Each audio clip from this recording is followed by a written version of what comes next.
Je vous l'avais pourtant dit, il n'y a pas que des mauvaises nouvelles sur cette chaîne, on ne parle pas que de choses un petit peu fâcheuses, non, il y a aussi de merveilleuses annonces, et aujourd'hui on va en évoquer une qui fait plutôt plaisir.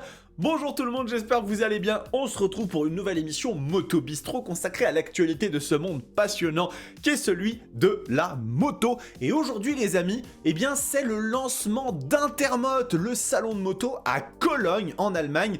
Et eh bien il y a des nouvelles choses qui sont présentées des fois à Intermote qui sont super intéressantes. En 2022 de mémoire si je ne dis pas de bêtises, ils avaient présenté la Hornet 750 en avant-première là-bas. Et la Hornet 750 ça a été un carton, hein. C'était la moto la plus vendue de 2023 en France, donc il y a des trucs sympas à couvrir dessus. Je n'ai malheureusement pas pu me rendre à Cologne cette année pour deux raisons. La première c'est que les billets étaient horriblement chers et que je me suis dit avec la proximité avec Milan, bon, est-ce que c'était vraiment pertinent? Et la deuxième, c'est que, en fait, je pars à Alicante, hein, vous savez, pour l'essai de la Hornet 1000 SP. Et j'aurais eu bien le seum, hein, si on m'avait dit que, tiens, il y a essai. Et en fait, j'avais pris les billets pour... Bon, bref, tout ça pour dire que, en tout cas... Je vais vous couvrir ça, je vais vous donner un petit peu les news, s'il y a des trucs intéressants qui tombent pendant ce salon de Intermote, eh bien je vous les donnerai comme ça sur la chaîne sans aucun problème. Donc, Ducati nous a donné rendez-vous aujourd'hui pour un World Premiere à 11h30. J'ai pas pu le faire, j'étais en rendez-vous pour un projet assez intéressant dont je vous parlerai peut-être bientôt. Il se pourrait qu'un site internet roadsterstv.com arrive bientôt. Bref, tout ça n'est pas le sujet d'aujourd'hui. Non, aujourd'hui nous allons parler de la nouvelle Ducati Multistrada V2, le modèle 2025. Alors là, il y a un monsieur, mais elle apparaît juste après la moto, vous inquiétez pas. Le crossover, hein, comme Ducati l'appelle, mid-size, qui est très intéressant parce qu'il y a une refonte vraiment ultra importante de cette machine, énormément de nouveautés, dont notamment la plateforme des nouvelles Panigale Street Fighter V2 et une perte de poids de 18 kg, rien que ça par rapport à l'ancienne version, ce qui en fait la plus légère de sa catégorie. On est en dessous des 200 kg, bref, vous allez voir, c'est fantastique. On y va, c'est parti. Alors commençons peut-être par jeter un œil au communiqué de presse officiel de Ducati, hein, la press release comme on dit, avec cette nouvelle Ducati Multistrada V2, la plus légère de sa catégorie. Donc, les bullet points, les choses importantes, c'est le crossover de taille moyenne entièrement redessiné pour les amateurs de moteurs bicylindres qui établit de nouvelles références. En matière de légèreté, de maniabilité, de facilité de conduite, ça, monsieur Borgo Panigale, on verra pendant les essais. Conçu autour du nouveau moteur Ducati V2 et avec un cadre monocoque en aluminium, elle pèse 18 kg de moins que le modèle précédent, ça fait quand même plaisir. Équipement électronique de référence, suspension Skyhook, pas mal de petites choses. Et puis ensuite, les petits packs Forever Roadside Assistance, ça, on verra après. Alors... Cologne, Allemagne, 5 décembre 2024. Il me faudrait la petite Tintin. Avec le 8e épisode du DWP 2025, la Ducati World Premiere, Ducati présente à Intermote, le salon de la moto de Cologne, la nouvelle Multistrada V2, crossover de taille moyenne conçu pour les amoureux du moteur bicylindre, qui avec le modèle 2025 s'améliore considérablement en termes de légèreté, de maniabilité et de facilité de conduite, la facilità de conduzione. Donc, nous allons commencer par jeter un œil, et le bon, à cette nouvelle Multistrada V2 qui a eu quelques petites choses changées, hein, déjà au niveau de l'apparence, notamment au niveau de la face avant. Déjà, on a eu un retravail qui a été fait sur les petits carénages latéraux avec l'intégration des rétroviseurs juste ici et des déflecteurs que Ducati annonce comme destinés à améliorer le flux d'air. Alors pourquoi est-ce qu'on fait un petit comme ça déflecteur pour améliorer le flux d'air? Moi je vous avoue que ça m'inquiète un tout petit peu. Regardez, hein, ils en parlent juste là dans la vidéo officielle. Ils ont intégré ces déflecteurs directement pour pouvoir améliorer le confort thermique du passager. Alors moi je vous avoue qu'effectivement c'est super, je suis super content qu'il y ait un truc qui permette d'améliorer le confort thermique. Mais s'il y a un truc qui améliore le confort thermique, c'est que le confort thermique doit être amélioré. Et ça me plaît moyennement. Ça veut dire que potentiellement ce nouveau bicylindre V2, ils n'ont pas forcément retravaillé beaucoup sur la partie chauffe. Bon, en tout cas, j'espère que ça va aller parce que ça fait vraiment partie des choses qui, moi, me gênent un petit peu sur les Ducati en règle générale et le V2 ancienne génération n'était pas épargné par ça. Donc, on a bien évidemment ces déflecteurs qui sont intégrés, on a des déflecteurs au niveau de la bulle comme ça sur le côté qui a priori permettrait de se protéger un petit peu mieux du vent. On a des phares plus compacts qui sont inspirés d'ailleurs, on le voit très bien, de la Panigale et de la Multistrada V4. Ils sont un petit peu plus agressifs. On garde bien évidemment le petit design en bec de canard qui est un tout petit peu plus compact lui aussi. Et puis globalement une ligne assez sympathique. La coque arrière qui a été redessinée. On reviendra après sur la partie confort parce que les selles, elles aussi, elles ont été retravaillées. Et puis bah, vous avez la version V2S hein, qu'on évoquera juste après, mais qui elle reste à peu près dans la même filiation. Deux coloris sont disponibles. Hein. Vous avez eh bien la couleur Storm Green, hein, très sympathique au demeurant, ça fait penser un petit peu à certaines Diavel, et puis bien évidemment le Ducati Red, ça il n'est plus à présenter. Donc maintenant qu'on a évoqué ces petits sujets de look, on va revenir maintenant sur la partie moteur de cette moto, puisque le moteur de cette Ducati Multistrada V2 nouvelle génération,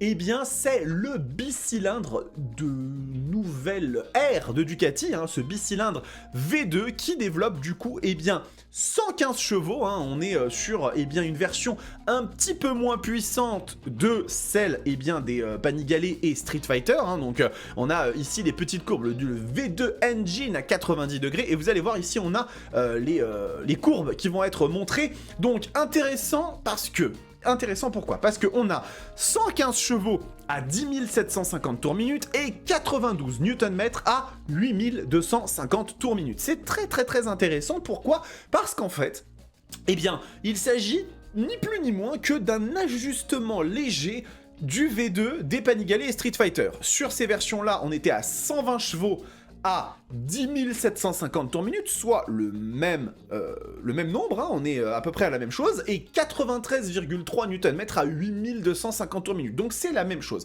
Par contre, là où il y a quelque chose qui est un petit peu modifié, et que je vais vous montrer tout de suite parce que ça m'a un petit peu tiqué, c'est que si on va sur la Street Fighter V2, regardez, on va aller un petit peu dans les spécificités techniques, et on va regarder ici la courbe. Vous voyez que au niveau du couple, eh bien on se réfère à cette ligne qui est de ce côté-là, hein, et on voit que on est à pratiquement 70 Nm de couple à 3000 tours minute. Or, si on va regarder du côté de cette nouvelle Multistrada, eh bien vous voyez qu'en fait, on est sensiblement plus bas. Donc ça voudrait dire que cette nouvelle machine, eh bien, a un peu moins de répondants dans les bas régimes, ce qui est quand même assez étonnant, je trouve, puisque en règle générale, les motos eh bien, de type trail ont une tendance à être un peu mieux remplies.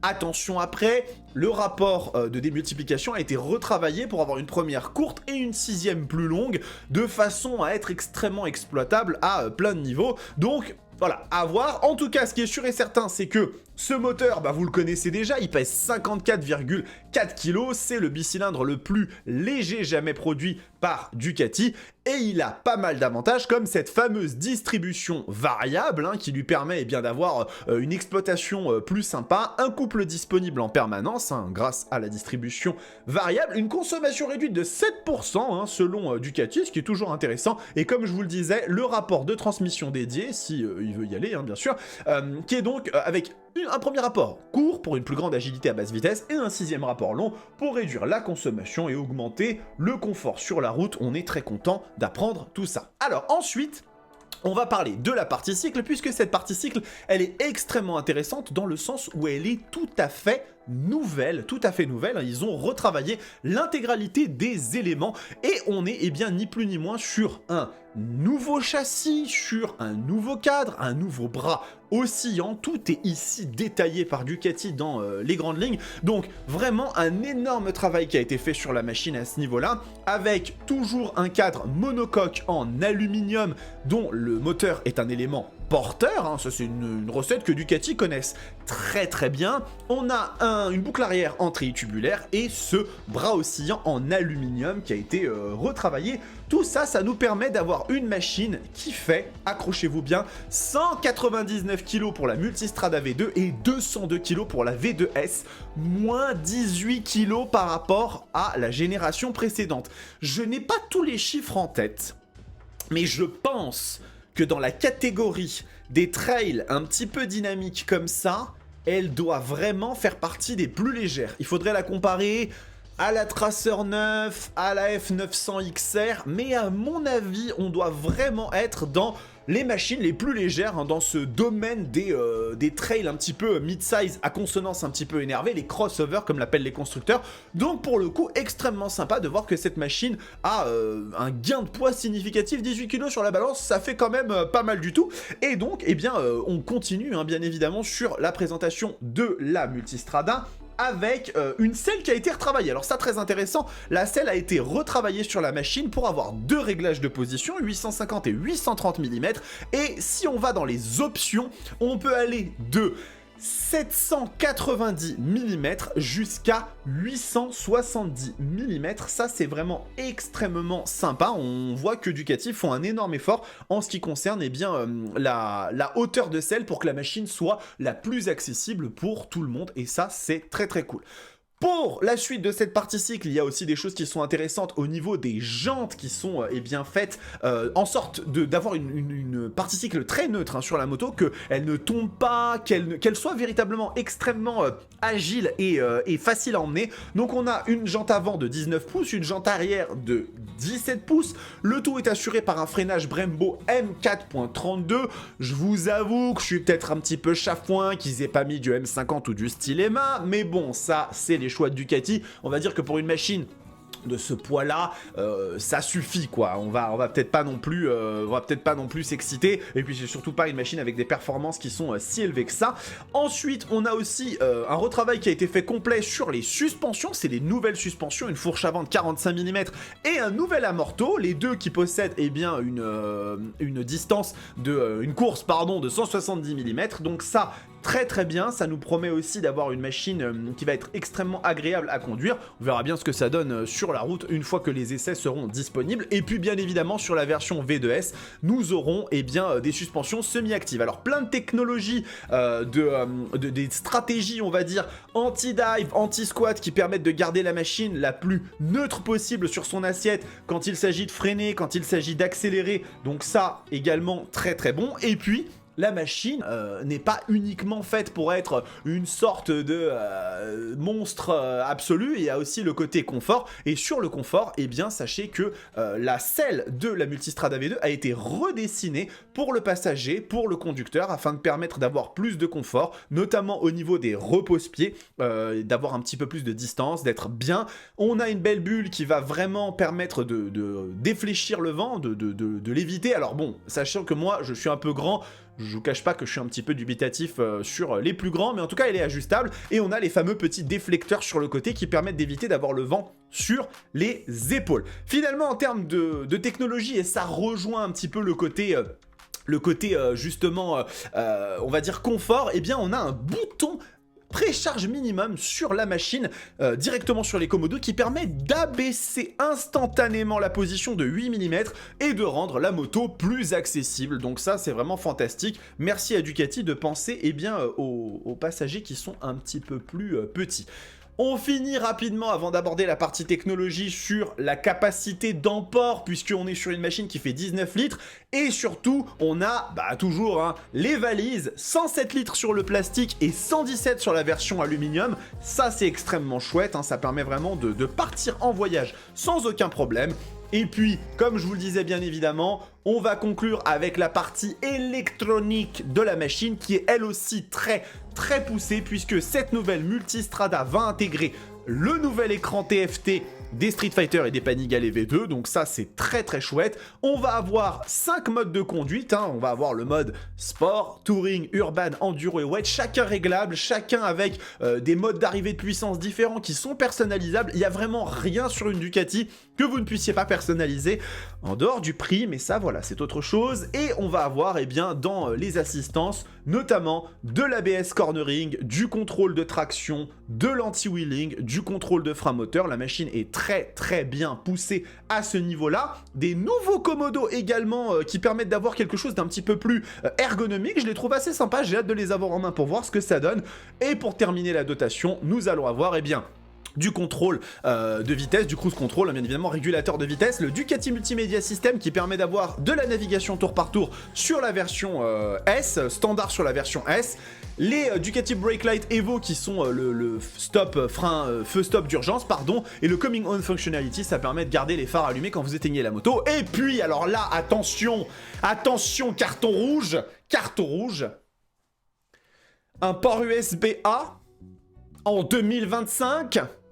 Là, je suis pas content. Non, vraiment, pour le coup, enfin, je vous en supplie quand même, Ducati, mettez quand même un port USB-C sur vos motos. Enfin, je veux dire, là, il y a un moment donné, l'USB-A, ça va être une relique du passé, quoi. Vraiment, pour le coup, ça, c'est la seule chose qui me gêne un peu sur la machine. On va quand même parler du prix de cette Ducati Multistrada V2 qui s'affiche donc à 16 490 €. C'est une coquette somme, surtout quand on sait qu'une Tracer 9 GT Plus fait 500 € de plus avec bon, l'intégralité de toutes les fonctionnalités disponibles sur Terre. Mais voilà, c'est le prix de la machine et en V2S, elle coûtera 19 190 €. Il y a une petite version V2S Travel qui a 20 490, qui comporte déjà des valises, béquilles centrales, poignées chauffantes. Bon, ça peut être chouette si vous voulez une version très touring de la moto. Et donc, eh bien, voilà, cette nouvelle venue dans le monde des trails mid-size, les crossovers, un petit peu ces machines à consonance un petit peu dynamique. Elle est là, elle va arriver je pense d'ici le début de l'année, et puis bah écoutez, dès que j'aurai la possibilité de la tester, ce sera bien évidemment avec un grand plaisir.